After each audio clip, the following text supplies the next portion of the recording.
자, 인사하겠습니다. 안녕하세요. 자, 수업을 할까요?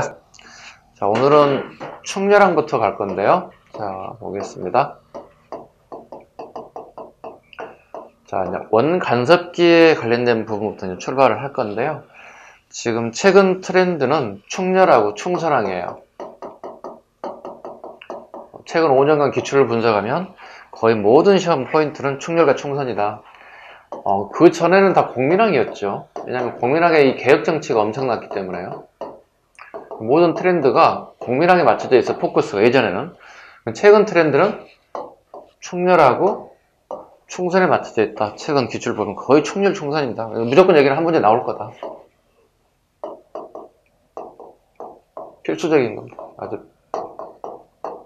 필수적으로 공부해보면 하나하나 다 살펴볼 필요가 있다. 볼까요? 충렬항은 아버지는 원종이에요. 그죠? 원종이고 그 아들이 충렬항이고 그의 아들이 충선하게 되는 거죠. 이렇게 보고 좀 잡히죠? 네, 원종이 이제 원나라와의 관계를 좀 원만하게 하기 위해서 결혼 문제가 대두되죠. 이때 이제 세조 쿠빌라이라는 단어가 나죠. 세조 쿠빌라이 칸과 원종과 양국의 결혼 동맹을 맺게 되었다. 쿠빌라이 칸은 처음에 반대했지만 결과적으로 그의 아들 충렬왕은요 이미 결혼을 했고 그 다음에 왕자 자식까지 있었던 상황이에요. 30대 후반이 되어가는 나이였고요. 이때 쿠빌라이 칸의 셋째 딸, 그죠? 첫째, 둘째는 결혼 이미 했고 셋째 딸, 우리 이거 꼭 알아두셔야 돼요. 제국대장 공주라고 그래요. 제국대장 공주. 우리 시험에 거의 나오는 게 구분해 주시기 바랍니다. 공민왕의 부인은 노국대장 공주라고 불러요.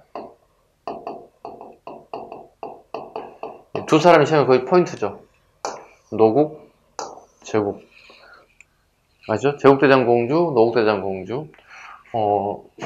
이제 제국대장 공주가 이제 16, 17 나이가 되면 이제 결혼할 나이가 됐거든요. 충렬왕은 30대 중후반으로 나이 차가 되게 많이 나는 거예요. 한 20년 가까이 나는 거예요. 결혼하면서 첫 번째 부인을 유폐시켜 버립니다. 당신은 왕실 요 부분 어느 한 부분에 가둬놔 버려. 나오지 마세요. 정치하지 마세요. 자식은 의미가 없어졌죠. 왜? 충렬왕과 제국대장 공 사이에 아들을 낳게 됐어요. 그 아들이 훗날 왕이 되는 충선왕이에요. 좀 이해 가셨죠? 자, 첫 번째 원나라 황실과 결혼한 사람은 여기에요. 첫 번째 원나라 황실과 결혼한 사람은 충렬왕이고 여기가 첫 번째 혼혈이 나오는 거죠. 첫 번째 혼혈이 왕은 충선왕이 되겠네요. 그죠? 그 다음에 충자가 들어간 이유는 봐보세요. 충자잖아요. 이걸 또 묘호라고 부르잖아요. 그죠? 묘호. 그래서 충땡왕이 한 6명 정도 등장하게 돼요. 다르게 표현하면 여기는 충성을 하라는 얘기야. 원나라에 충성하라는 의미로 이렇게 들어갔고요. 그 다음에 뒤에 왕이 들어갔죠. 묘호가. 이건 제후국에 쓰는 용어들이에요. 제후국에 쓰는 용어다.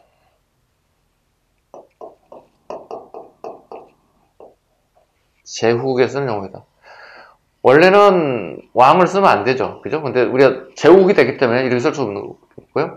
그 전 왕들은 전부 다 뭐였어요? 조나 정을 썼죠. 이제 이렇게 써야 된다는 얘기예요. 쓸 수가 없던데. 어떻게?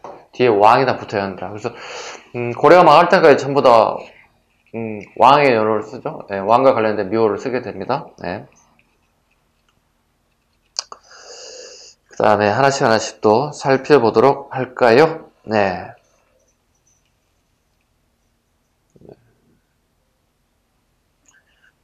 조명이 갑자기 좀 이상해졌습니다. 자, 계속 갑니다. 자, 충렬하게 관련된 부분을 하나씩 살펴보도록 하겠습니다. 자, 첫 번째, 내정 간섭 부분에 이런 게 하나 있을 겁니다. 일본 원정을 단행해서 실패했다. 그렇죠? 일본 원정 단행의 밑줄 그어볼까요? 일본 원정에 관련된 부분. 그 몽골이 세계를 지배하는 야욕 중에 이제 우리 고려까지 지배를 하게 되었고, 그 다음에 이제 일본을 정벌하고 싶은 거예요. 일본 정벌을 하는 총 책임자가 충렬하게 가는 거예요. 총 일본의 1차, 2차 두 번에 걸쳐 원정이 이루어지죠. 네, 이렇게 1차 같은 경우에 이제 뭐 둔전 경략사라고 하는 걸 준비하고, 그 다음에 여기는 정동 행성이라고 그러죠. 이렇게. 네, 일본 정벌하기 위한 준비하기 위한 관청들이 만들어집니다. 이때 충렬왕이 총 책임자가 됐다는 뜻입니다. 물론 두 번에 걸쳐 일본에 원정했지만 실패했습니다. 태풍이죠. 날짜 계산 잘못한 것 같아. 실패하겠다. 자, 그 다음에 둘째 줄 보죠. 내정간섭에 부마국의 지혜에 따라 왕실의 격시가 호칭 및 관직이 다 격화되었다. 부마국이라는 단어를 한번 볼까요? 선생님이 별로 좋아하지 않는 단어입니다. 부마란 말 우리말로 하면 사이란 뜻이거든요. 사이국가가 됐다는 뜻이에요. 원나라의 사이국가가. 고려면 고려지 사이국가가 어디 있어요, 이게 앞으로 바뀌어야 할 용어들 중에 하나입니다. 네, 부마국이 되었다. 그 다음에 관제, 그 다음에 관직이 격화되었다. 네.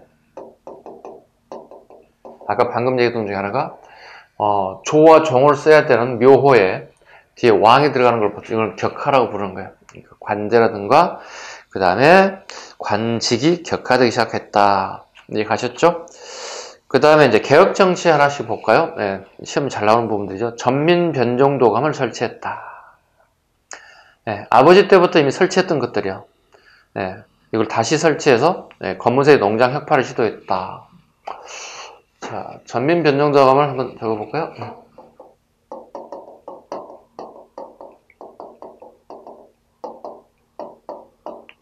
잘라봐, 이렇게. 잘라보자고, 이렇게. 이렇게 단어가 길어지면 잘라보는 슬롯 연구를 한번 해볼까요? 이건 임시관청을 의미하죠? 임시관청이었다.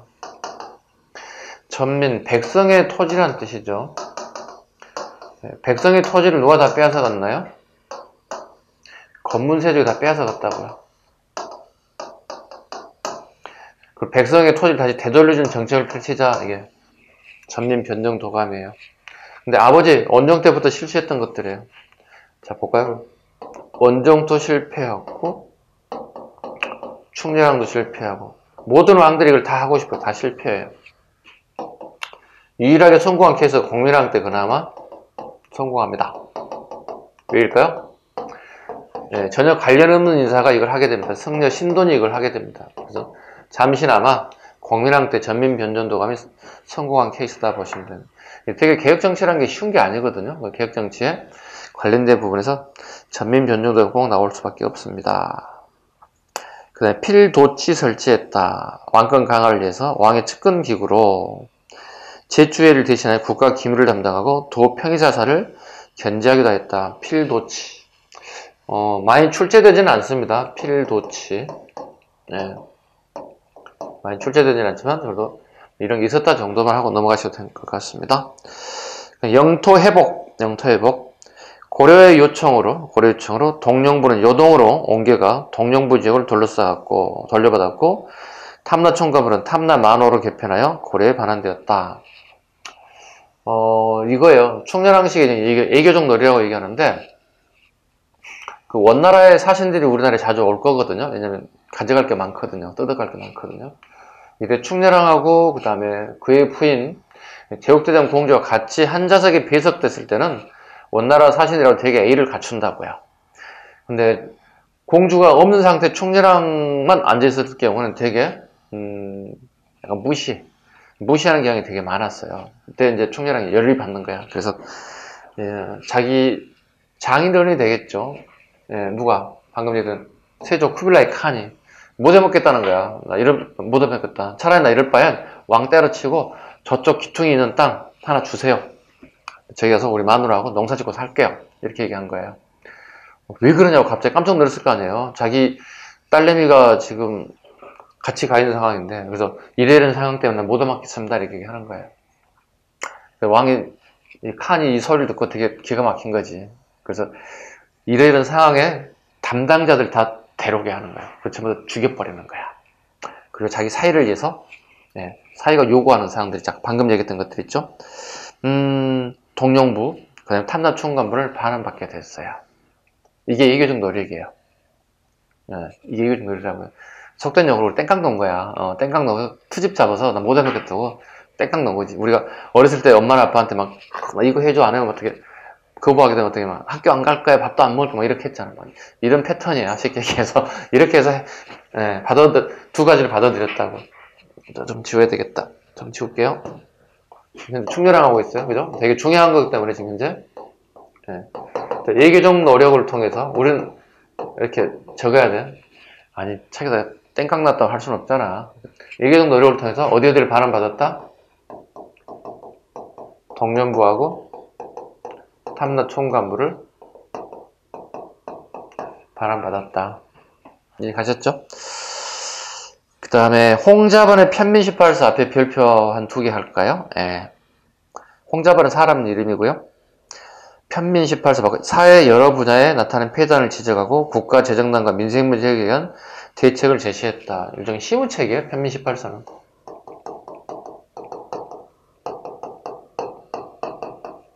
개혁책. 계획은 18가지를 건의했다. 편민 18서를 건의했다. 계획책들인데 시행되기는 쉽진 않았죠. 이게 홍자반입니다. 근데 이게 지금은 기억할 수 있어요. 총렬항이라는 걸. 책에도 나 있고, 그 다음에 판서했기 때문에요. 그 시험장에 가잖아요. 이거 던져놓고 충렬, 충선 뭐 골라내는 거거든요. 그럼 충렬항의 업적을 골라내는 거거든요. 이게 충렬항인지 그의 아들 충선항 업적인지 구분 못해요. 시험장 가면. 정확하게 기억해 주셔야 한다고요. 기억하는 방법이 있어요. 선생님만의 방법이 있어요. 선생님만의 노하우가 있다고 한번 보자고요. 선생님은 콩자반을 좀 좋아하는 편이에요. 콩요리 있지, 그지? 홍자반 때문에 선생님 계속 콩자반이 내 머리에 떠올라 있는 거야. 콩자반. 봐봐. 콩자반을 만들려면, 일단 생콩으로 콩자반을 만들 수는 없어. 그지? 열을 좀 가해야 돼. 익혀야 되잖아. 그리고 난 다음에 이제 간장은 졸이는 거거든? 그죠? 그러면 콩자반을 만들려면 어떻게 해야 돼? 열을 좀 가해야 된다고. 그러고 나면 안 된다고. 봐. 충렬아니잖아.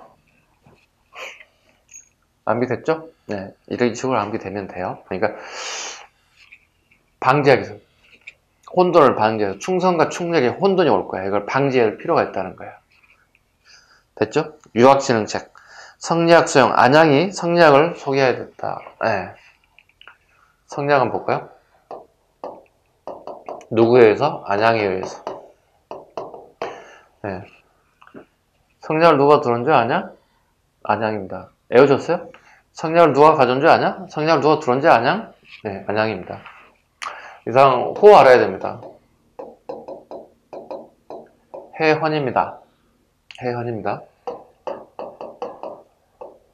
성리학을 만든 사람 누구죠? 주의입니다. 주의의 호가 해담입니다. 스승으로 섬기는 거야. 스승의 호를 따라가겠다. 해헌이라는 호를 씁니다. 중요할까요? 안 중요할까요? 중요합니다. 왜요? 난이도가 올라가는 문제예요. 난이도 올라간다고. 최소한 되는 호 정도 알아야 돼. 해헌, 해담. 무슨 성리학일까요? 안양이 가진 성리학은 이걸 쉬운 성리학이라고 불러요. 쉬운 성리학에서는 또 무슨 성리학도 있어야 할 것 같아. 어려운 성리학도 있어야 할 거 아니에요. 이렇게 두 가지를 같이 잡아보자고. 이렇게 고려말 충렬항식에 지금 안양에 의해서 성리학이 들어왔다. 근데 쉬운 성리학이래. 이게 첫 번째 소학이야. 소학. 어린 아이들이 천자문을 찍고 난 다음에 그 다음 단계를 일기할 책들이에요. 선생님도 이 책을 읽어봤어요. 첫 번째 구절이 하기 시스쯤이면 불효하라 이런 글귀가 나오는데 해석을 하게 되면 학문을 익히면 또한 즐겁지 아니한가 이런 뜻이에요. 그러니까 학문을 익히는데 즐거움을 가지고 익히면 훨씬 더 효과적이다 막 이런 얘기죠.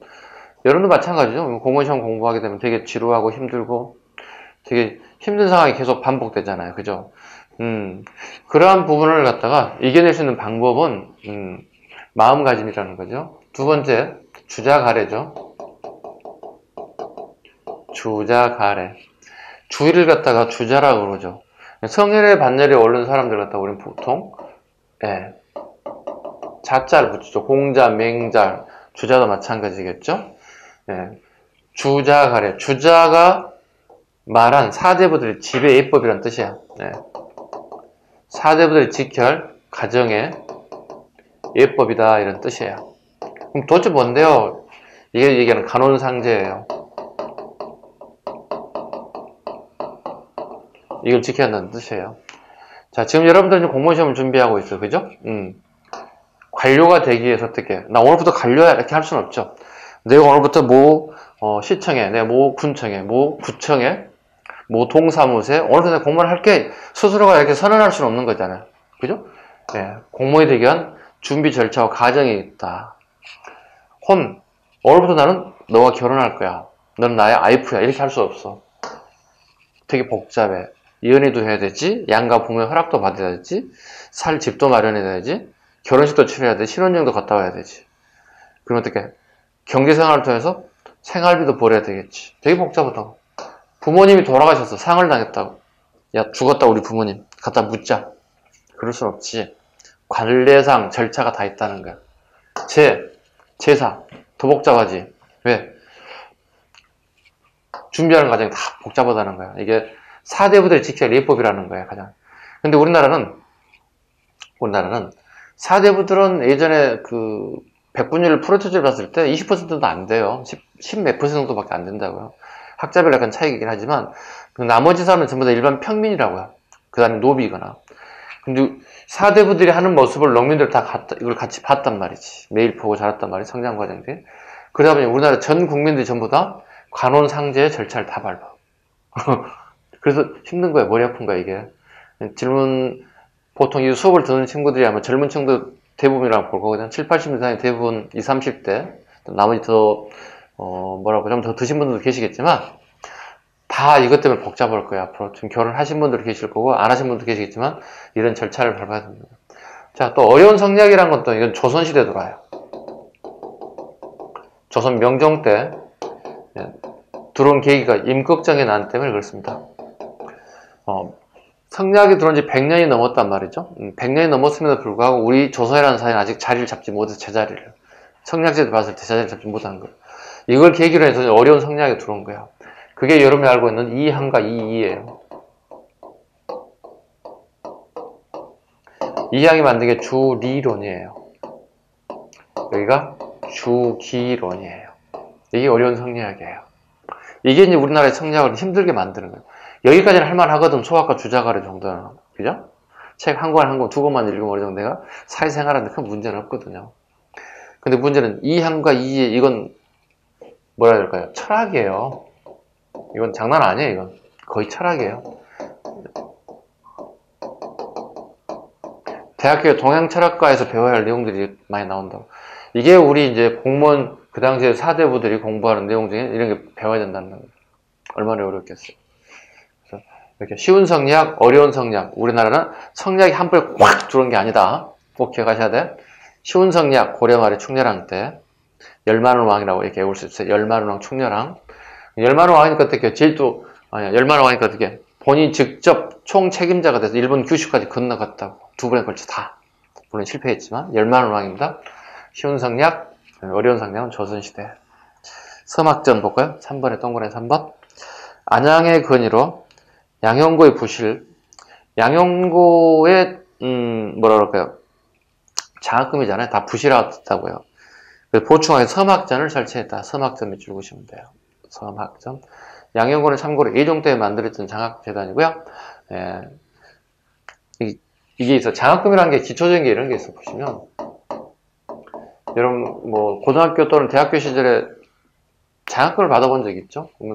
장학금이라는 게 이 정도의 돈이 있다. 예를 들어 1억 정도 돈이 누군가의 기부를 통해서 장학금이 만들어졌다. 그러면 이걸 은행에다 집어넣는 거야.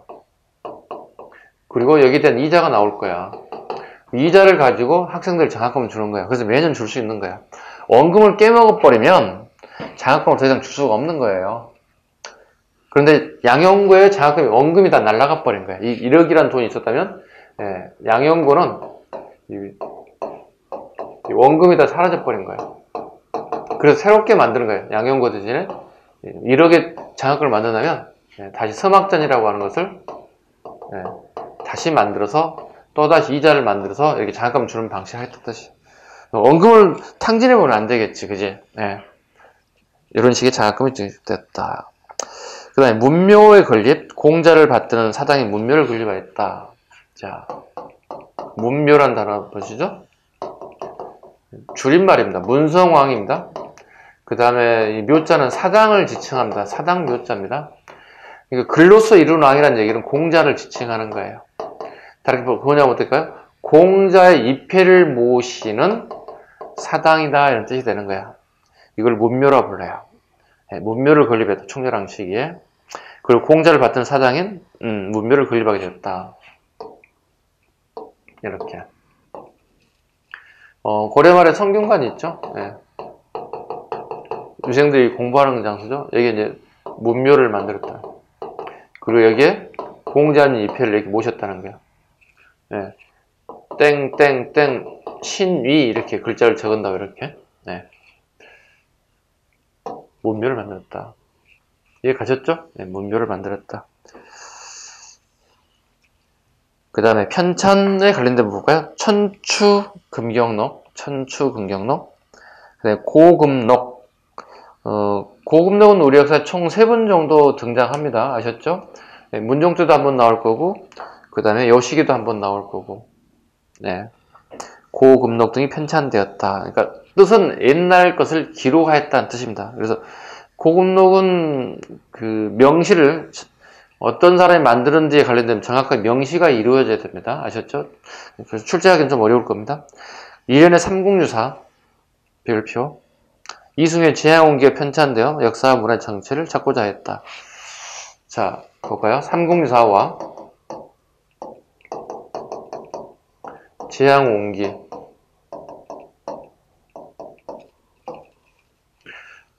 두 개 다 얘기는 단군에 대한 얘기예요. 공통점이. 공통 분모가 단군에 대한 얘기를 하고 있다. 무슨 얘기냐면 원나라 애들이 우리를 지배하기 시작하잖아. 그죠? 지배하기 시작하면서 얘네들이 자기들은 징기스칸의 후예라는 거야. 응? 징기스칸의 후예라고 얘기하면 되게 자부심을 프라이드를 막 얘기하는 거야. 우리는 뭐야 그러면? 징기스칸 후예가 아니잖아. 우리는 누구의 후예예요? 단군의 후예라고 얘기하는 거야. 다르게 얘기하면 요 시기는 원간섭 초기란 거야. 원간섭 초기 때문에 저항의식이 남아있다. 이렇게. 됐죠? 삼국유사 제왕기 공통점이 원간섭기다. 삼국유사 제왕기. 그 제왕기를 또 요즘에는 단독 문제로 또 출제하게 돼요. 단독 문제로. 이승유가 적었고요. 여기는 그 한 권의 책에다가 중국사와 그 다음에 우리의 역사를 한 권에 다 기록을 했어요. 원래 이게 쉽지가 않았어요. 근데 다 기록했다는 얘기는 통상 이러진 않은데 이렇게 기록했기 때문에 우리가 자주적이다 이런 표현을 써요. 자주적 성격을 띠고 있다. 왜냐하면 중국 것과 중국 역사와 우리 역사를 한 권에다 묶었다는 얘기 쉬운 일이 아니었거든요. 그래서 자주적 표현을 가지고 있다. 그런데 제왕운기라고 그랬잖아요. 운율이 들어갔다는 얘기거든요. 그러니까 운율이 들어갔다는 얘기는 시적 표현이 들어갔다는 뜻이에요. 역사서는 역사서인데 우리가 통상 생각하고 있는 그런 역사서가 아니라는 거예요. 시적 표현. 아, 이게 시 아니야? 시 같은데? 이런 느낌이 들 정도의 그런 글을 적었다는 거예요. 이걸 제왕운기의 특징 중에 하나다. 시적 표현. 그 다음에 제지권 부분을 한 번 더 볼까요? 아들 충선왕에게 왕위를 넘겼으나 충선왕이 왕의 불신을 받아 원의 불신을 받아 충렬왕이 다시 왕위를 차지하였다. 이런 현상을 보통 중조 현상이라고 보통 얘기하죠. 한 사람이 왕을 2번 하는 현상들이죠. 충렬왕이 아들에게 왕위를 양위하죠. 말은 양이지만 실은 빼앗겼죠. 충렬왕의 부인은 첫 번째 부인은 유폐됐죠. 궁궐에. 그 다음에 원나라 공주와 결혼했다고 그랬죠. 제국대전 공주하고. 사이가 좋아지지 않아서 충렬왕이 사랑하는 여인이 생겼다고, 이렇게. 사랑하는 여인이 생겼다고. 제국대전 공주 입장에서는 어떻게 열받았겠죠. 감히 나를 두고 바람을 펴, 이렇게 됐겠죠. 이걸 그의 아들 훗날 왕이 되는 충선왕이 이걸 사실을 알게 됐겠죠. 그리고 자기 원나라 황제 칸에게 애할아버지에게 얘기했겠지. 그 결과 충렬왕이 건자에서 내려오게 됐고 충선왕이 왕위를 계승하게 됐다. 그러니까 보통의 경우는 아버지가 돌아가시고 난 다음에 아들이 왕위를 계승하는 부분인데 충렬왕 시기는 그렇지는 않았어요. 그러니까 여자 문제로 좀 복잡해진 문제가 복잡해져 나타났다. 자, 그 얘기입니다. 충선왕이 원의 불신을 받아 충렬왕이 다시 왕이 차졌다. 이건 무슨 얘기냐면 충선왕도 또 여자 문제 또 걸려 있어요. 이 유전자가 DNA라는 게 그렇게 이상한 것 같아. 계승되는 것 같아. 충렬왕은 원무종의 즉위를 도와 권력을 차지한 충선왕과 대립하였고 무종의 즐거워요. 무종.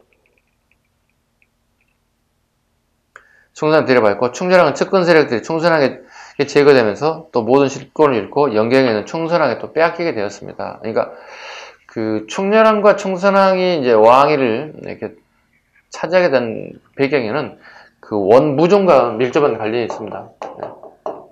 원나라 황제가 무종인데요. 무슨 얘기냐면 원나라도 왕이 이제 황제에 대한 어떤 그 권한이라고 할까요? 권한이라기보다는 잠시만 그 어떤 즉위 문제, 그러니까 어떤 왕이 즉위할 것인가에 대한 치열하게 왕자들에게 싸운다고요. 원나라에도 칸이 돌아가시게 되면 이 즉위 과정에서 속된 말로 줄을 잘 서서 왕이 됐다 이렇게 표현할 수 있겠습니다. 됐죠? 이제 자, 이어서 가볼까요? 네, 충선왕 가겠습니다. 원나라 공주 개국대장 공주 한번 미쳐볼까요? 네.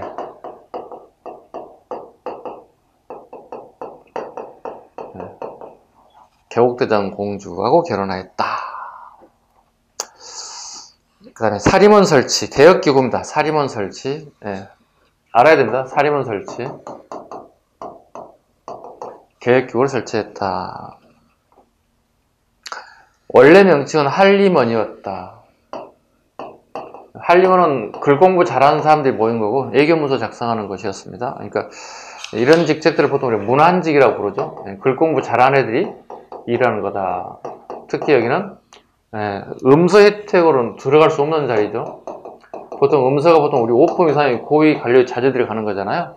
음서의 대상이 아닙니다. 여기는 갈 수 없다는 거야. 아버지 빽이 아무리 좋아도 음서로 들어갈 수 있는 자리가 아니다. 여기는 무조건 급제자들밖에 갈 수 없는 자리이기도 하다. 한림원이 문안서로 개칭되었다. 그리고 난 다음에 이렇게 바뀌었다. 이런 의미입니다. 정방 폐지.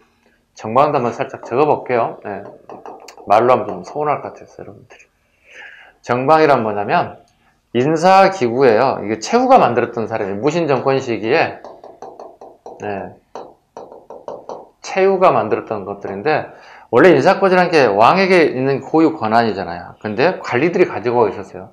그 정방을 폐지해서 다시 왕이 가져가겠다 이런 걸 얘기하고 있어요. 물론 쉽지가 않습니다. 쉽지는 않습니다. 송곳이 모였다는 뜻이 되는 거예요. 그러면 심양왕이 즉위되었다. 심양왕도 한번 볼까요? 심양왕. 이쪽으로 한번 지도를 한번 그릴게요. 이게 한반도 지도고요. 네. 보시면 여기는 고려왕이 있어요. 그죠? 이 지역을 우리 심양지역이라고 불렀어요. 심양지역이라고 불렀어요. 조선시대에 우리 간도라 불렀잖아요. 그죠? 네, 간도라 불렀다. 여기에 이제 고려민들이 되게 많이 살아요. 그리고 여기 우리 땅이에요. 쉽게 얘기해서. 우리 땅이라고. 원래 우리 땅이라고. 근데 여기 심양왕으로 임명되었다. 고려는 왕이 있고, 그러니까 첫 번째 고려 왕이 한 분 계시고, 심양에도 한 분 더 계시죠. 두 분이 계시는 거죠.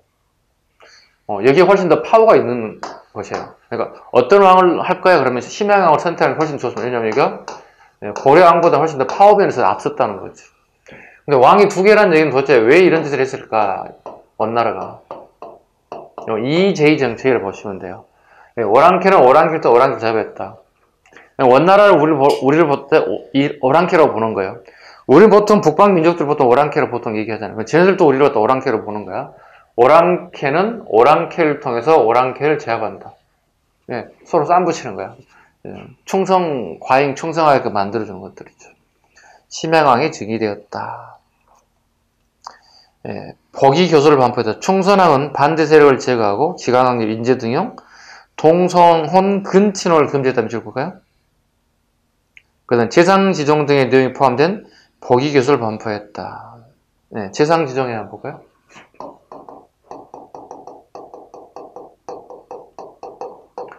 그 고려 왕실과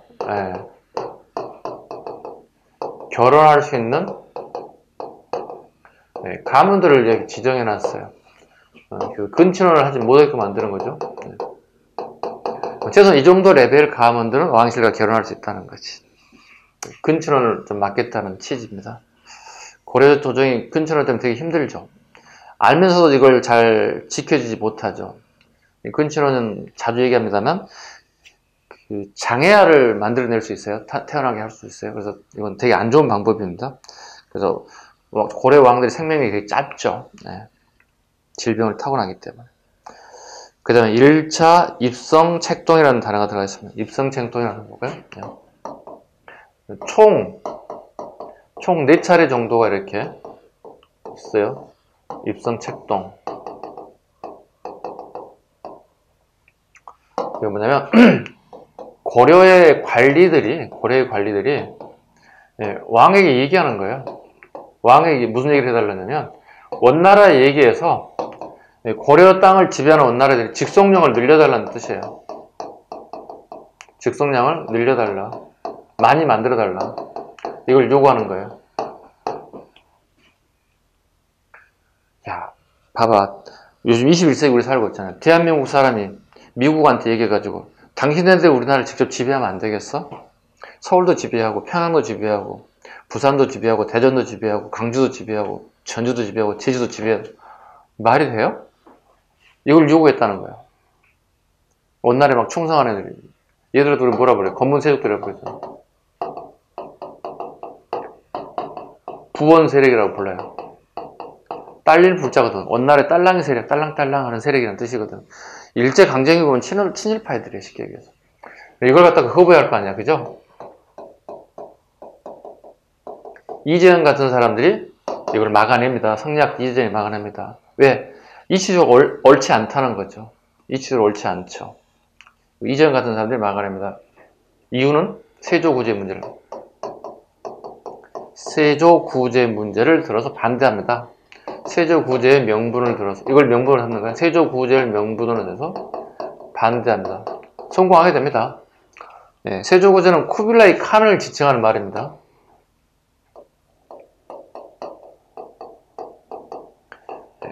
쿠빌라이 칸의 묘호가 돌아가시고 난 다음에 세조라고 붙였죠. 중국식 묘호가 붙는 거야. 네. 세조구제는 쿠빌라이 칸과 우리나라의 원종이 약속한 게 있다고 얘기해. 이걸 세조구제라고 한다고.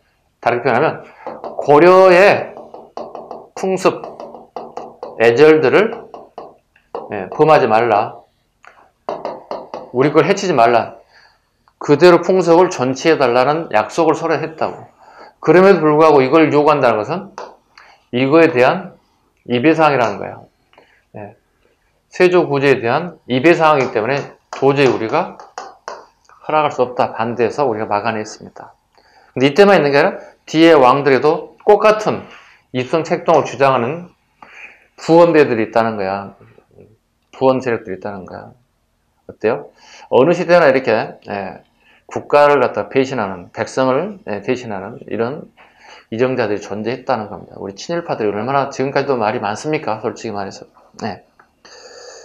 이어서 가보죠. 전농사 설치, 이건 주로 7급 같은 데 기출 나오는 거고요. 9급에서는 많이 나오지 않는데, 그래도 몰라요. 왜? 우리 공무원 시험 9급이 한계를 막 뛰어넘잖아요. 막 7급 내용도 막 나오잖아요. 자, 검문색이 농장을 다 차지하고 있다고. 우리 농민들은 농사질 땅, 쉽게 해서 속된 말로 이렇게 바늘 구멍 하나 들어갈 땅이 없다는 거예요. 아예 없다는 얘기야. 농민들이 농사질 땅이 없다는 거예요. 자, 검문색이 농장을 확대하고 양민을 넣어가봐요. 노비를 삼는 등. 노비를 만드는 거야. 땅을 강제 빼앗는 것들이죠. 행포를 일삼자. 이를 시정하기 위해서 농장과 노비를 조사하여.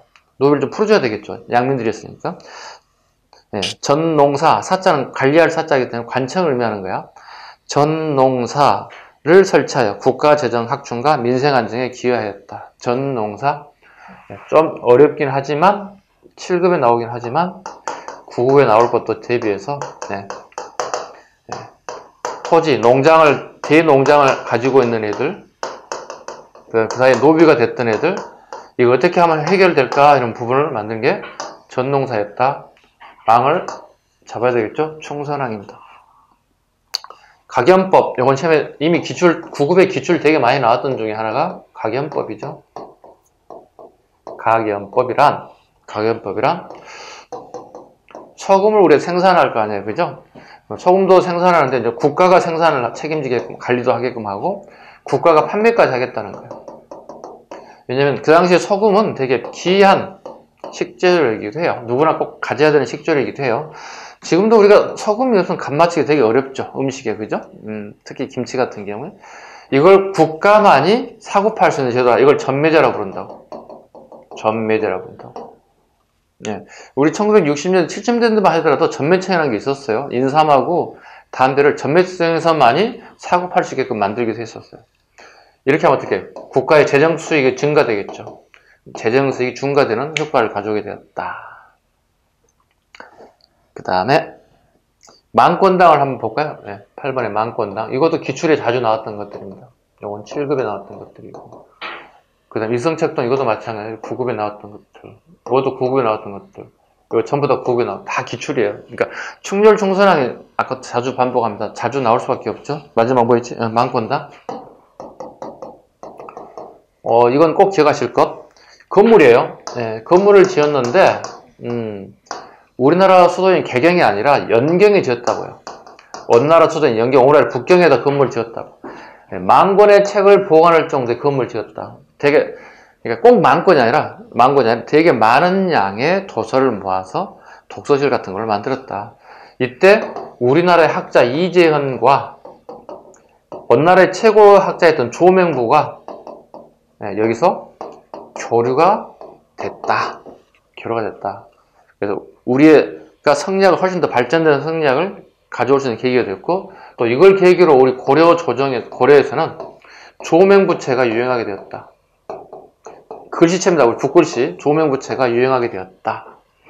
다른 말로 송설체가 같은 말이에요. 왜냐하면 그 조명부가 공부하는 서재가 있는데 그 공부방을 갖다가 송설제라고 불렀어요. 그래서 송설제, 공부방에서 글씨를 쓰게 되면 어떻게 송설체가 되겠지. 옛날 그 중국과 우리나라의 선인들은 자기 공부방에다도 이렇게 편말을 붙였어요. 본인의 생각하는 게 있어요. 그죠? 본인이 나는 어떤 목적을, 어떤 의지를 가지고 책을 읽고 공부하겠다 해서 글을 적어놓은 게 이렇게 있어요. 요거만 알면 안 되는 거야. 이건 후기야. 고려 후기에 나타나는 거고. 그럼 고려 전기에도 글씨가 있었겠지. 그죠? 고려에도. 이때가 이제 구양순체예요. 어떻게? 시험에 이거 비교하겠지. 또 이렇게 살짝 바꾸겠지. 이거 살짝 바꾸겠지. 그죠? 네, 시험 요소니까 꼭 기억하셔야 될 것 같습니다. 만권당까지 됐고요. 다음은 이제 충수광, 충해왕, 충무왕 갈 텐데 여기는 그렇게 많이 출제되진 않아요. 단 이 왕 시기에 개혁기구가 있어요. 그것을 맞추는 겁니다. 근데 살짝 바꾸는 경우가 있기 때문에 이것만 좀 체크하면 될 것 같아요. 체크해 볼게요. 충수광, 찰리 변이도강, 개혁기구입니다. 충수광, 찰리 변이도강. 이걸 충해나 충목에 바꾸셨다. 그 다음에 2차 책도 있었고요. 반전도감 체크할까요? 예. 충수광이 원날에 들어갈 때 비용이 들어가는데 그 비용을 마련하기 위해서 만든 게 임시관청을 만든 게 반전도감. 충수광, 찰리 변이도감. 볼까요? 충수광,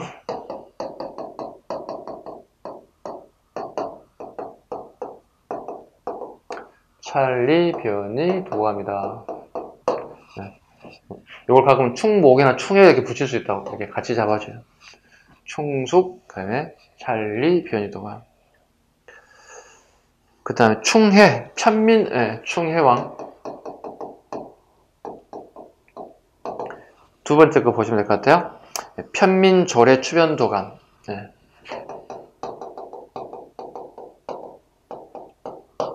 예. 오른쪽 충목, 정치도감.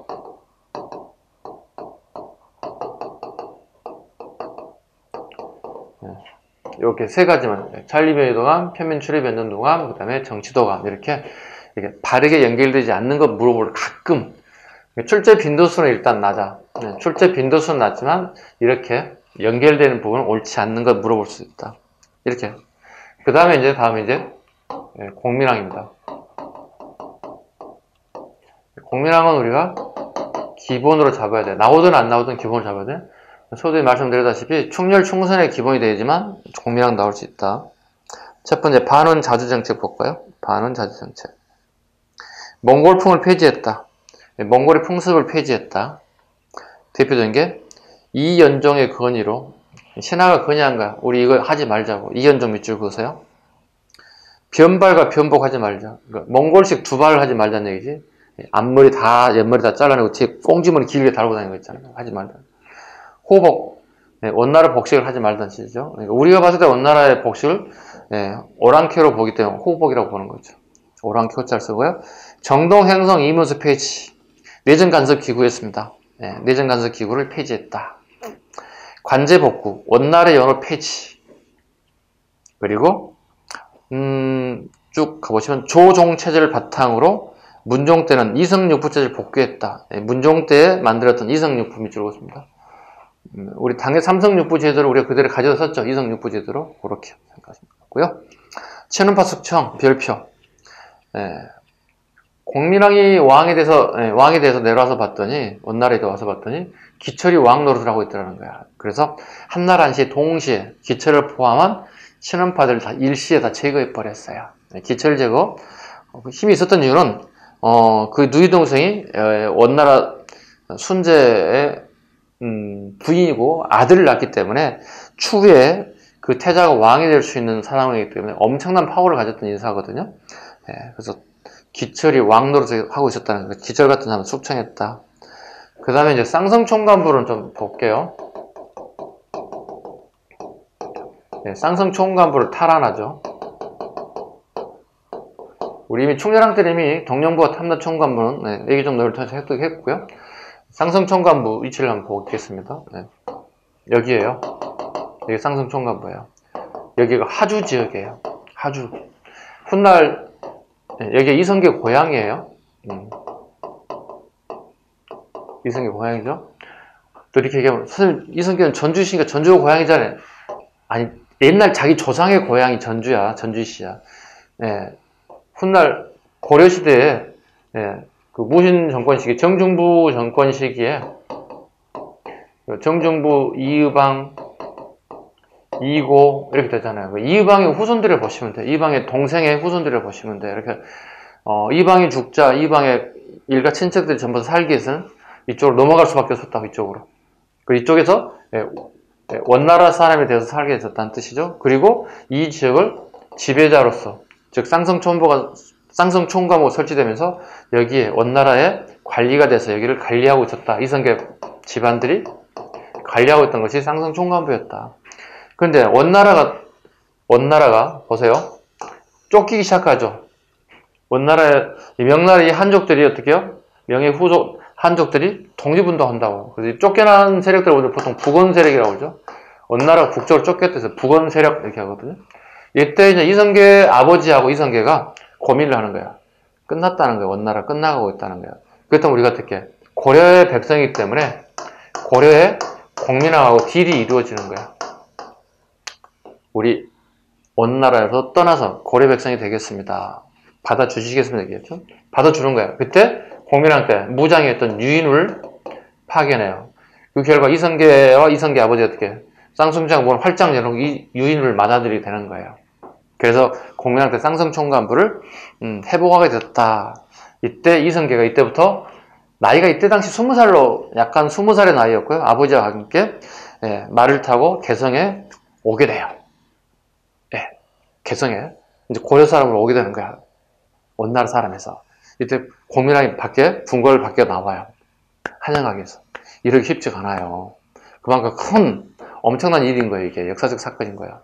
그 결과 이성계의 집안 대대로 권력을 잡았던 이 쌍성 총관부 지역은 고려 땅이 되었고, 대신 이성계가 아버지가 얼마 후에 돌아가시죠. 총 책임자로서 그 역할을 하게 되었다. 됐죠? 하주 지역입니다. 네, 그래서 이 하주 지역은 이 지역은 훗날 이성계가 조선을 건국을 한 다음에 이름이 명칭이 바뀌죠. 이영흥으로 바뀌죠. 영원히 흥했으면 쓰겠다. 우리 고향은 뭐 이런 의미를 가지고 있습니다. 이게 쌍성 총관부와 관련되어 있습니다. 이런 내용들입니다. 그다음 요동지방 공략 볼까요? 명이 원의 수도를 함락하고 원은 북으로 이동하여 북원을 세우자 고려는 원과 국교를 단절하고 명과 교류하게 되었다. 이러한 정세를 이용하여 지용수와 이성계로 하여금 요동의 동령부를 공격하게 하였다. 요동의 중심지인 심양을 비롯 요양을 점령하였다. 요양이 밑줄 볼까요? 고려는 군비와 군량 부족 요동 지역을 장기적으로 지배하지 못하고 해군하였다. 그 땅은 요양 지역은 명의 땅이 되고 말았다. 됐죠? 다음 페이지 왕권 강화책 정방 페이지. 원정부터 계속 했던 것들인데요. 정방을 이제 처음으로 폐지하게 됐습니다. 즉 왕이 인사권을 가져가게 되었다. 그 결과 신진사대부 등의 등용이 본격적으로 공민왕태에 널리 이루어지기 시작했다. 흥왕사의 변을 진압하겠다. 흥왕사의 변을 갖다가 한 3개 할까요? 가끔 나오기 때문에 요즘에. 자, 한번 볼까요? 이건 좀 설명을 드릴까요? 흥왕사의 변에 관련된. 흥왕사는 절 이름입니다. 흥왕사의 변. 자, 보겠습니다. 뭐 설명이 좀 나와 있긴 한데요. 지도를 또 한번 그려볼게요. 이렇게. 자, 원나라 세력이 여기 있었지. 여기 한족들이 전유분동을 한다고.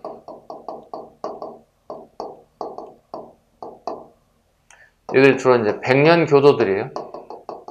주로 농민들로 구성된 백년교도들로 구성되는데 얘들을 몰아낸다고. 북쪽으로. 그래서 얘들이 이제 북원이라는 명칭을 붙이게 되었고요. 이 백년교도들이 이제 주로 이제 힘을 합쳐서 몰아냈잖아요. 그죠?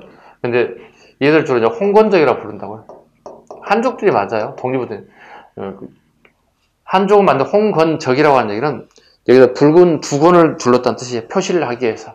적과 악을 구별하기 위해서. 몰아냈다고. 여기 요동 지역까지 주둔하게 됐다는 뜻이에요. 누가요? 홍건적애들이. 근데 식량 문제가 심각해졌어요. 식량 문제를 여기서 올려오려면 되게 심각해져요. 오래 걸려요. 6개월 이상 걸리게 된다고요. 가장 가까운 나라가 만만한 게 여기야. 이쪽에 한 번, 2번에 걸쳐서 우리나라를 공격한다고. 가장 심각한 문제는 식량 문제겠죠. 그 결과 우리 공민왕은 개성에서 이렇게 몽진길에 올랐다. 피난길에 올랐다. 안동까지 오게 되었다. 그 당시 명칭은 복주라고 불렀죠. 동쪽에서 가장 안전한 동네라는 뜻을 가지고 있죠. 자, 그리고 난 다음에 우리 최영 장군 같은 사람들, 뭐 이방실 같은 사람들이 홍건적을 또 격퇴하죠. 홍건적을 격퇴합니다. 최영 장군 사람들 이때 이제 유명 인사가 되기 시작하는 거죠. 그러고 난 다음에 다시 이렇게 다시 개경으로 돌아갔다고. 근데 궁궐이 다 불타버렸다는 거예요. 자, 불타서 임시 거처로 그나마 제일 상태 좋은 게 흥왕사였거든요. 절의 흥왕사에 궁궐이 보게 될까지는 흥왕사의 일부 거처로 이렇게 해봤다는 거예요.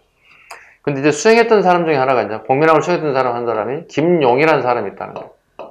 김용은 검은세족이었고 공민왕의 개혁정책에 반대 또 불만을 가졌던 검은세족도가 힘을 합쳐서 쿠데타를 일으키는 겁니다. 그 결과 야함을 틈타서 공민왕 측근 무장들을 갖다가 다 죽여버립니다. 그런데 공민왕이 이 사실을 알고 급하게 몸을 숨기게 됩니다.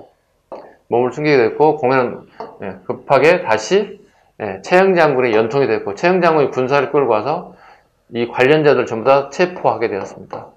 체포하게 되었는데 진짜 주동자가 누군지를 몰랐다는 거야. 그 날이 세워 난 다음에 그 다음에 봤더니 김용이라는 사람이 주동자임을 사실을 밝혀냈어요.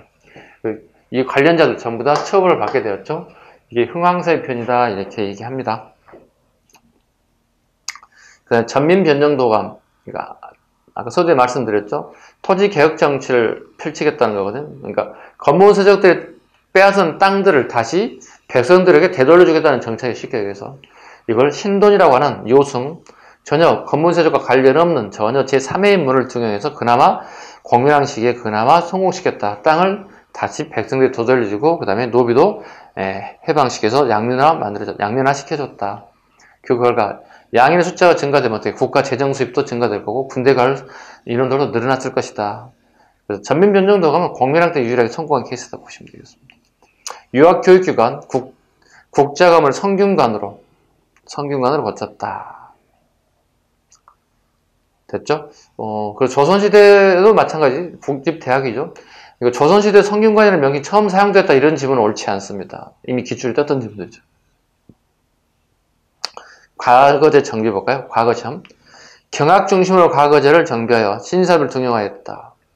경학이란 유교 경전을 이거 과거시험에 두 가지 봤다고 그랬잖아요. 생원인시, 진사시. 생원지산시. 유교 경전을 주로 봤다. 복습하는 겁니다. 주로 시무책이라고 해서 개혁책을 얘기한다고 했죠. 이거 글 잘 써야 된다고 얘기합니다. 대부분 사람들이 고려시대의 과거 급제자들이 여기를 더 우선시했다는 거예요. 근데 앞으로 과거시험 공민왕 시기에는 유교 경전을 훨씬 더, 그죠? 유교 경전을 훨씬 더 공부 더 잘하는 사람들을 갖다가 테스트에서 뽑았다는 거야. 좀 바뀌었습니다. 유교를 중요시하게 하는 시점이 되었다. 또 본인이 친시를 치러 공민왕이 직접 지공고가 돼요. 특이하죠. 본인이 직접 지공고, 과거시험을 총괄하는 사람이 되어서 신진사대부와 자주와 본세, 스승과 제자 관계를 맺었다. 뭐 자기 사람을 쓰게 한 목적이긴 하지만 썩 마음에 들지는 않는 부분이기도 하겠죠. 그러면 개혁정치 실패, 공민왕이 왜 실패했는지 볼까요? 원이 간섭한 건문세족의 반발. 아직 밑에 신진사대부 세력이 아직 미약. 그다음에 홍건적과 애구의 침입이 빈번. 국가가 안정되기가 좀 어렵죠. 애구의 침입이 되게 많으니까. 그죠? 이런 것. 그 다음에 그 공민왕의 말로가 좀 좋지를 않습니다. 예, 공민왕의 말로가. 네. 시해당합니다. 예, 자제의 군사들에게 시해당합니다. 공민왕은 이제 노국대장 공주를 부인으로 두고 있죠. 원나라 공주죠. 되게 사랑했던 것 같아요. 예, 다른 왕들은 뭐 사랑이 그냥 시큰둥했던 것 같아요. 그냥 원의 명령에 따라서 그냥 결혼하는 관계였는데 공민왕은 그 뭐라 그럴까요? 어린 시기에 원나라 영경에 가지고 성장을 하게 돼요. 원나라의 풍습과 간제 교육을 받았기 때문에 되게 이질적인 요소는 없었을 거예요. 거의 80~90% 거의 원나라 사람과 가까웠을 거예요. 근데 본인이 왕이 되고 난 다음에 고려에 왔을 때는 반원 자주정책을 펼치거든요. 왜? 원나라에 있을 때와 관계없이 우리 고려에 정책을 이주 살치는데 되게 사랑했는데 노국대장 공주가 출산 도중에 사망을 하게 된다고. 출산 도중에 사망을 하게 됐다고. 이때부터 공민왕이 정신적인 문제가 발생하게 돼요. 뭐 사랑하는 연인이 뭐 떠났으니까 뭐 문제 있어도 뭐라 할 수는 없겠지만 또 왕이기 때문에 좀 자제해야 되지 않았을까 생각하는데요. 좀 심해요. 어떻게 했냐면 자기 마누라가 죽었잖아, 속된 말로. 네. 자기 마누라 초상을 다 그래가지고 건물에다 붙여놓은. 여기도 마누라 초상, 여기도 마누라. 약간 이런 상황이에요. 그 다음에 계비들이 많거든요. 네, 왕들은 계비, 후처들이 되게 많거든요. 근데 공민왕은 또 이상한 짓을 합니다. 자제의 군사들은 자기 친위 부대를 만들거든. 20대 초반에 젊은 잘생긴 친구들로 자기 시대를 만드는 거거든. 자기를 보호하기 위해서, 경호하기 위해서. 근데 공민왕이 두 번째, 세 번째, 네 번째 부대가 있을 거 아니야. 이때 자제의 병사들에게 자기 두 번째, 세 번째 부인들에게 들어가서 간음하게끔 만들어요. 어떤 여인이 자기 남편이 아닌 사람에게 간통당하기를 원하겠습니다. 다 거부하죠. 근데 강제성을 띠고 범하게 되죠. 근데 한 분이 임신을 하게 됐어요. 이게 이제 네시가 이 사실을 왕에게 보고했어. 이 공민왕은 이 해당 당사자를 갖다가 그러니까 간통했던 그 당사자를 찾아내고 죽이라고 명령을 했어. 이 사실을 아는 사람을 죽이기로 했어요. 창피한 일이잖아요, 이게. 또 이게 도덕적으로 문제가 되는 거잖아요. 말이 안 되는 거잖아요. 사회 문제가 될 수 있잖아요. 근데 네시는 자기도 죽일 것 같은 생각이 들었어요. 왜? 이 사실을 아는 사람은 다 죽이는 거니까. 그래서 네시가 죽임의 대상이 되던 사람에 가서 미리서 알려줬어요. 야, 니네 죽인대더라. 그러나 죽일 것 같아. 자기 살기 위한 목적으로 이렇게 했던. 그래서 이 죽일 대상이 되던 사람들이 공민왕을 야밤중에 와가지고 죽여버리는 거예요. 난자해서 칼을 찔 난자했다. 기록에 보면 그 피가 이렇게 천장과 벽까지 막 튀어갈 정도였다. 이렇게 공민왕이 잔인하게 시해를 당했습니다. 꼭 기억하실 것. 자제이는 공민왕의 계획규구입니다. 이렇게 나올 수가 있어. 자제이는 계획규구가 아니라는 사실을 기억 잘 하시기 바랍니다. 고려 멸망 과정. 홍건적의 침입, 1차, 2차 침입이 있었습니다. 아까 잠깐 했던 그 부분인데요. 홍건적 1차, 2차 침입. 내용을 물어보지는 않을 겁니다. 2차 때 이제 우리가 안동까지 피난 갔던 사실 정도. 그 정도. 그럼 애구의 격퇴 볼까요? 우리 남해안과 서해안 쪽을 얘들이 계속 오죠. 왜냐면 쟤네들 식량 문제가 있기 때문에. 애구를 격퇴시켰다. 한 페이지 넘겨볼까요? 285페이지 한 페이지 넘겨보겠습니다.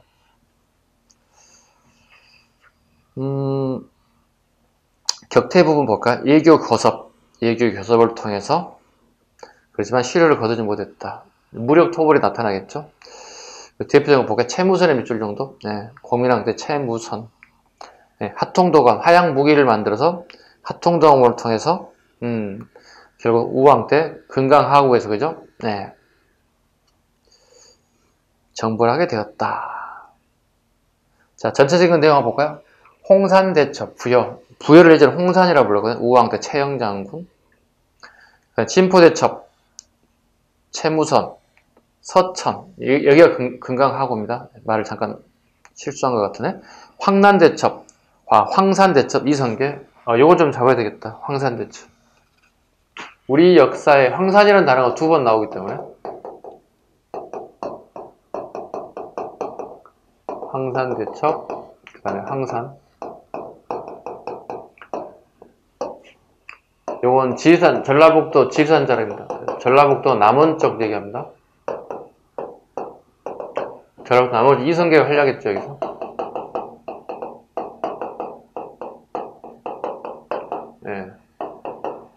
예장 아지발도를 사살하죠. 젊은 10대 후반에 아주 젊은 장수를 얘가 우리나라에 와서 막 활개를 치고 난리를 치고 다니는 거예요. 이성계가 할시를 땡겨서 명궁 아닙니까?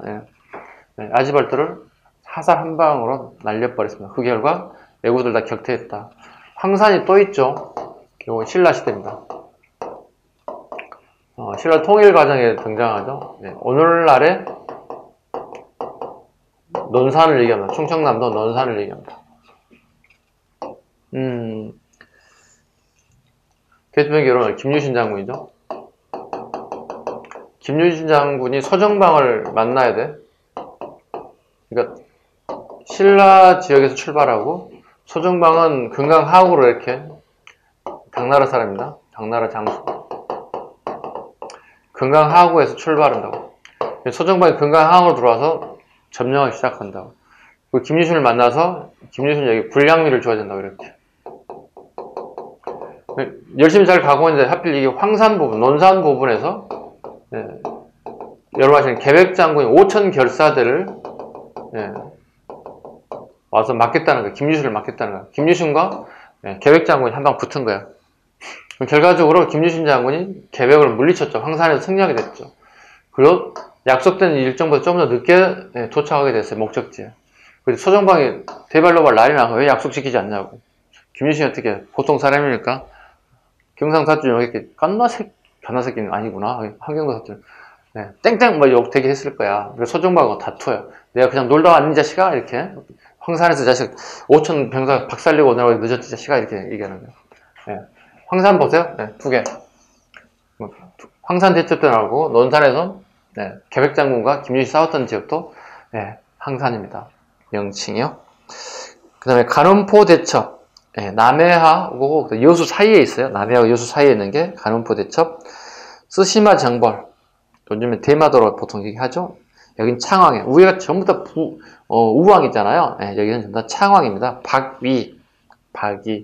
조선시대에 세종대왕 또 하나 있죠. 추가하자면 조선시대도 있죠. 이종무. 살짝 추가해봐요. 적어놓으면 돼. 조선시대 이종무도 네, 쓰시마를 정벌했다. 이유는 뭘까요? 얘들이 우리나라를 계속 약탈하러 오는 거야. 약탈을. 지네 본토보다는 우리가 더 가깝단 말이야. 그러니까 굶어 죽는 것보다는 우리 한반도의 서해안과 남해안에서 약탈해 가는 거야. 털러 오는 거야. 이게 너무 심해지는 거야. 그래서 이종무 군사를 끌고 가서 아예 그냥 정벌을 해버렸어. 네, 정벌을 해버렸어. 영향, 신흥 무인 세력들이 성장하는 계기가 되었다. 국가 재정은 파탄났다. 오른쪽에 이제 우왕과 창왕 볼까요? 우왕, 창왕. 자, 공민왕 볼까요? 공민왕도 가야 되겠죠? 여기 우왕, 그 다음에 창왕이에요. 자, 우왕 누구냐면, 공민왕은 아까 얘기했다시피 노국대장 공주가 사망하자 신돈의 집에 자주 놀러를 가요. 신돈의 집에 이제 여기 있는 몸종 여자의 눈이 맞아서 이 사이의 관계가 태어난 자식이 이름이 왕우죠. 아들이 태어났죠. 근데 공민왕은 왕자가 없잖아요. 자식이 없잖아요. 그래서 이 왕우를 궁궐에다 데리고 가는 거예요. 궁궐에 데려가서 이걸 키우기 시작한 거예요. 성장시키는요. 그래서 이때 아까 잠깐 언급드렸던 공민왕이 자제의 군사들에서 시해당하고 말았죠. 이때 왕우가 이제 왕이 등극하게 되는 거예요. 네, 왕이 등극했죠. 네, 우왕은 이제 측근에 이제 최영 장군 같은 사람을 측근에 두게 됩니다. 네. 근데 이때 이제 중국의 상황이 좀 급변하게 됐습니다. 네. 명나라가 새로운 나라를 이렇게 만들었죠. 누구를 몰아냈나요? 원나라를 축출하고죠. 몰아내고 네. 새로운 나라를 만들었다. 근데 명이 우리에게 요구하는 게 있습니다. 네. 쌍성 총감부 지역이 있죠. 이거 다 철령 지역이었거든요. 네. 철령이 문제를 제기하게 됩니다. 다르게 하면 철령 이쪽에 있는 땅을 자기에게 달라는 얘기예요. 자, 지도를 보시면 여기에요. 여기 쌍성총감부가 있었던 거잖아요. 쌍성총감부가 그죠? 네.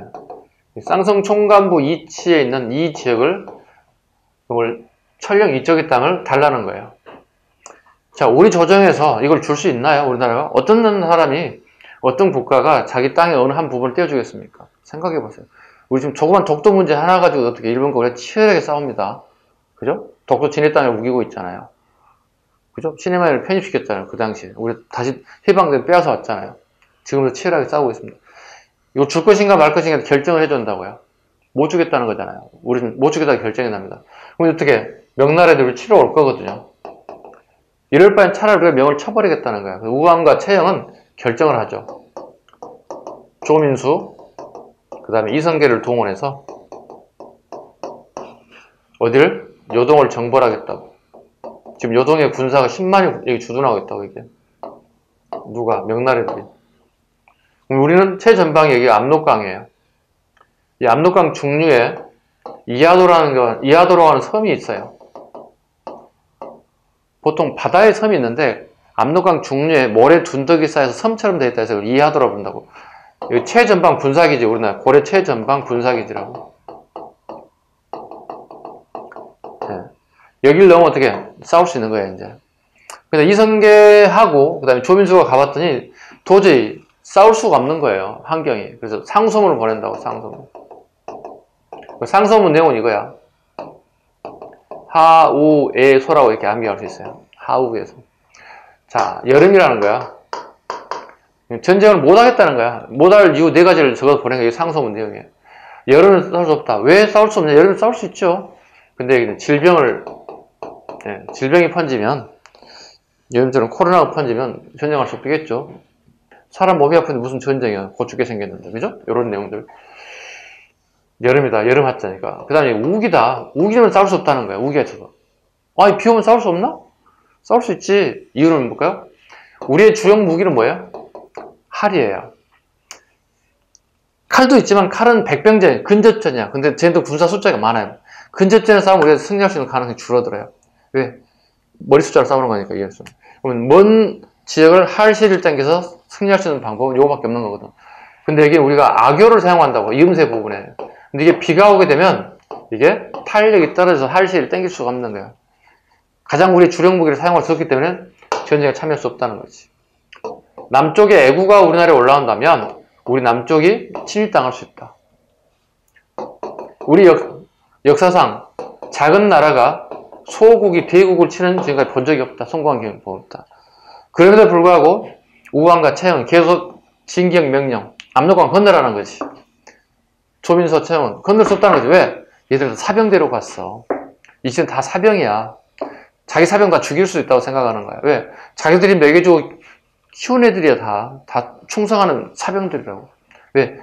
고려시대 조선 초까지 다 사병을 거느릴 수 있단 말이야. 태종식의 사병이 혁파된단 말이야. 못하죠. 건널 수 없다고 거부하죠. 오는 사신들 독촉하는 사신을 나와서 딱 때려 죽여버리는 거야. 그리고 결과적으로 이성계가 조민수를 설득하죠. 그리고 이하도에서 해군을 하게 됩니다. 이하도에서 해군하게 되었다. 해군한 다음 제일 먼저 하는 게 누구예요? 채영을 제거해야 되겠죠. 채영 제거합니다. 그 다음에 우왕도 제거합니다. 우왕도 섬으로 유배 보냅니다. 그리고 우왕의 어린 아들 왕창이죠. 창을 갖다가 이걸 창왕이라고 부른 거야. 창왕도 제거해야 돼. 왜? 지금은 어리지만 나중에 성장하게 되면 어떨까? 자기 아버지를 죽인 몰아낸 이 사람들 신하라고 받아주겠죠. 그래서 창왕도 이성계 세력들이 제거하게 됩니다. 왜? 창왕, 우왕 다 가짜라는 거야. 봐봐.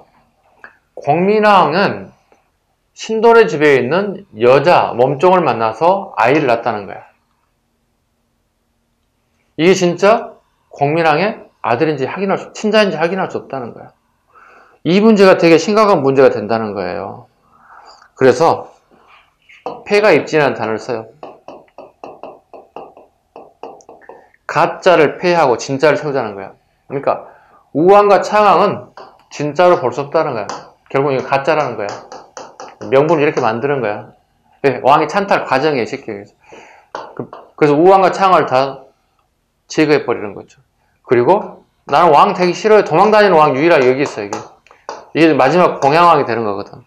왕족 중에 먼 친척 중에 한 사람 갖다가 왕으로 임명하는 거야. 이 사람은 왕이 되기 싫어하는 인물이죠. 그래서 왕이 돼야 되는 상황이에요.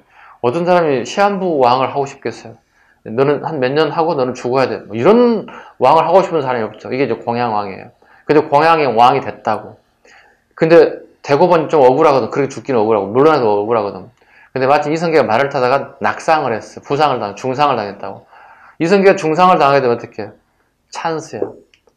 그죠? 이때 공양왕과 정몽주 세력이 낙상한 이성계를 찾아 죽이려고 노력을 해요. 근데 이성계의 아들 태종 이방원이 그걸 알고 아버지를 급하게 다른 장소 이동해서 그 이급한 상을 모면하게 됐어요. 그러한 다음에 그 이급한 상이 모면되고 이성계가 몸이 회복되고 난 다음에 이와 같은 사람들 다 제거하게 됩니다. 공양왕과 신진사대부 중에서도 온건파 세력들 하나씩 제거하면서 새로운 나라를 건국하게 되었습니다. 이게 우왕과 창왕에 대한 얘기인데요. 그 중에 하나, 이제 우왕국을 하나 빠진 게 있어요. 287페이지 3번에 이인임 일파를 축출했다. 이인임의 별표 하나 해볼게요. 검문세족의 행포가 극심해지자 신진사대부들은 채영, 이성계 등과 협력하여 이인임 일파를 축출하였다. 이인임은 우왕식의 최고의 권력자였습니다. 정치인이기도 했고요. 정도전을 유배 보내기도 했던 인물이에요. 전라도 나주를 유배 보낸 인물이기도 합니다. 이인임이요. 근데 이인임이 알아야 될 이유는 채영 장군이 나중에 죽을 때 후회를 했어요. 그러니까 이성계의 정적이 될 만한 이인임을 살려줬으면 최근 같은 사람이 구테타를 못했을 거라는 거예요. 나중에 죽을 때 후회했던 내용이 나오고요. 2인인 문제가 또 불거지는 게 또 나옵니다. 이게 대명의 해전이라는 게 있습니다. 이게 이제 그 중국 명나라 역사서인데요. 여기에 무슨 문제가 나오냐면 이님이 이성계의 아버지가 나온다고요. 있을 수 없잖아요. 그때 이 문제 때문에 조선과 명이 되게 심각한 트러블이 생겨요. 네. 이성계가 죽인 사람이 아버지일 수는 없잖아요. 이 사람은 정치 권력자였잖아요. 명이 이걸 모를까요? 이성계 아버지 누군지 모를까요? 다 알죠. 그래도 이인을 갖다가 이성계 아버지를 하는 이유를 볼까요? 조선이라는 나라가 처음 생겼잖아요. 뭐 하는 거죠? 처음에 우리가 군대 가면 뭐를 합니까? 고참들이? 신임들에게 군기 잡잖아요. 네, 군기 잡는 게 쉽게 여기서. 이렇게. 그 다음에 공양왕이 마지막으로 이렇게 되었다. 됐죠? 네. 이렇듯이 권력을 잡았죠. 자, 봐볼게요. 1388년에 이하도 해군이 일어납니다. 이하도 해군. 이하도에서 군사를 몰고 왔다는 뜻이에요. 여기 정치하고 군사력을 잡았다 봐야, 집권했다 봐야 되겠죠? 그러면 경제를 잡으면 되는 거예요. 이게 이제 과전법이 실시된 거예요. 과전법 실시에 나오고. 1392년에 조선이라는 나라가 건국된 거야. 어디에서? 고려 궁궐 개성에서 한 거야. 창피하지. 1394년에 한양을 천도한 거야. 그 사이에 궁궐을 경복궁을 갖다가 한양에다가 건립하게 된 거예요. 경복궁. 이렇게. 이 흐름도 같이 잡아주세요. 네. 이하도 해군 누가? 이성계, 조민수가 우왕과 창왕을 다 제거하게 됐죠. 그죠? 공양왕이 마지막이었죠. 공양왕도 제거하게 됐고. 그 다음에 1391년 아까 정치 군사 잡았다고 그랬잖아요. 그죠? 정치와 군사 마지막에는 경제도 잡아야겠죠. 네. 경기 지역에 토지를 전부 다 몰수하죠. 이 지역에 백성들에게 n분의 1로 분배하죠. 그리고 이 토지를 갖다 추조지로 임명하죠. 그리고 공무원들에게 수조권을 갖다가 주는 방향으로 가게 되었죠. 1392년에 조선이 건국이 됐죠. 이때 이제 정도전,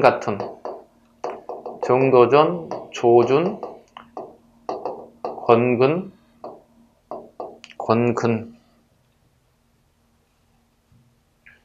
같은, 윤소정 같은 인사들이 신지사도에서 급진파들이죠. 이 사람들에 의해서 조선이 건국되었죠. 그리고 한양이 천도되었다. 고려 말의 좀 흐름을 좀 살펴보실 필요가 있다는 거죠. 됐죠? 이렇게 정치 파트를 쭉 살펴봤고요. 좀 쉬었다가 그냥 경제 파트를 가도록 할까요? 네, 좀 쉬겠습니다. 네.